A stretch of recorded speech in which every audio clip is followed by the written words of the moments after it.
Good morning. All right, so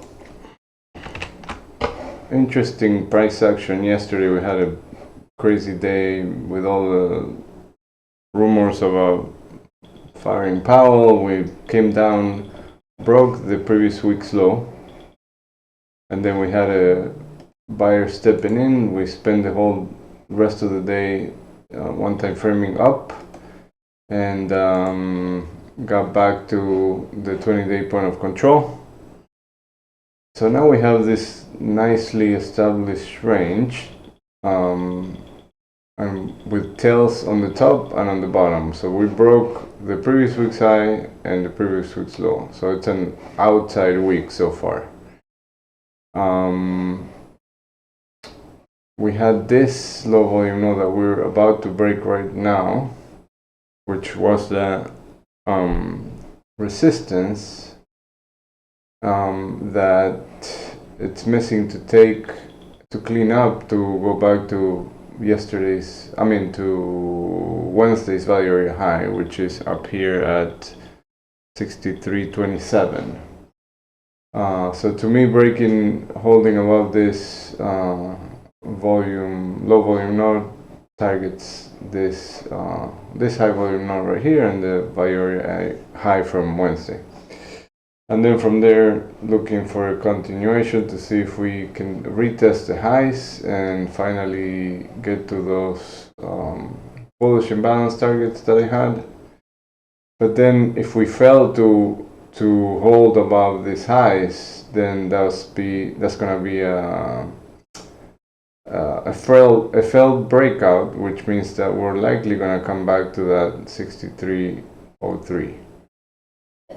So same thing both ways, right? If we fail to break outside of this range on either side, we're likely going to come back to here, which is also where we have the weekly VWAP, the monthly VWAP, the weekly pivot is right here also. So all of this, we have all this confluence, the 6300 big round number, all of that is very close together. So likely to be a magnet for the time being. Now, if we're opening right now with if we hold these levels, we're going to be opening with a gap up and outside of range and outside of value. So we might get a little pullback. Again, look, the close from yesterday, the settlement from yesterday is exactly at the 20-day point of control and value area high. So this is going to be a magnet today, pretty strong. And then if we hold below it, then we might see a move back to test value area low, which is at 62.74. So the levels, the targets for the downside are value area low, then the overnight low, and then point of control from yesterday, then value area low at 62.74.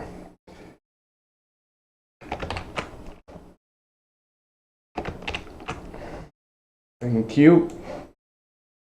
So remember, NQ didn't have the same action. It had this day that broke all the previous highs and hit that target at 186. We can take this out now.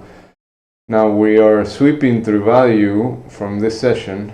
We just tested that point of control. So the upper target for that is 185.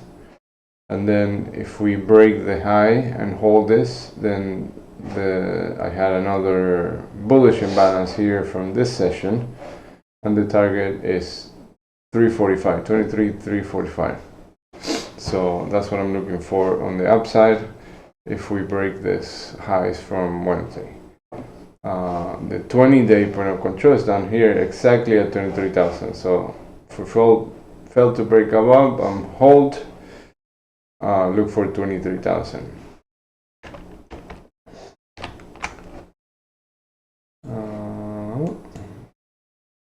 Crude, we roll to the U contract. So now, if we look at the new contract, we have this area right here, which yesterday we looked below this low volume area, and now we are trading back above it, came back to the 20-day point of control, and we have this distribution, which is a little bit not very clean yet. So I would say that we're probably gonna come back into this area and clean it up a little bit, fill it up, as long as we hold this 65 level. If we break below 65, then the target is 64.50.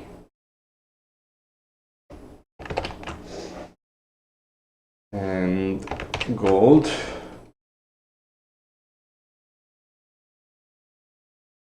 yesterday with the news, hit resistance, came back after they said that never mind, they're not gonna fire Powell, came back all the way. So, you know, failed to break above, swept through the whole range, and now we're testing the low side of the range again. So not much to say other than we're still in the same range, but notice how this high is lower than this one.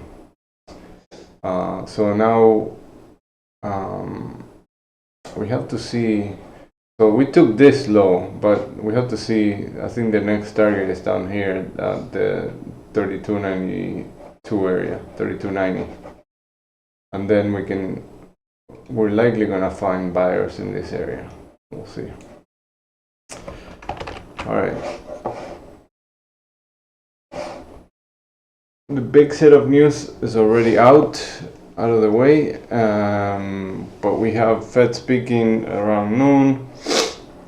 At 10 a.m. also Fed speaking. We still have earning calls, and tomorrow we have some more news at 8:30 and at 10 a.m. So, and we have OPEX. Tomorrow's OPEX, so keep that in mind. And end of week, we could start seeing a little bit of a shift now that the third week of July starts. Then we might start seeing a little bit of some bearish flows starting to come in, because August and September are usually a little less strong than July. All right, good luck. I'll talk to you later.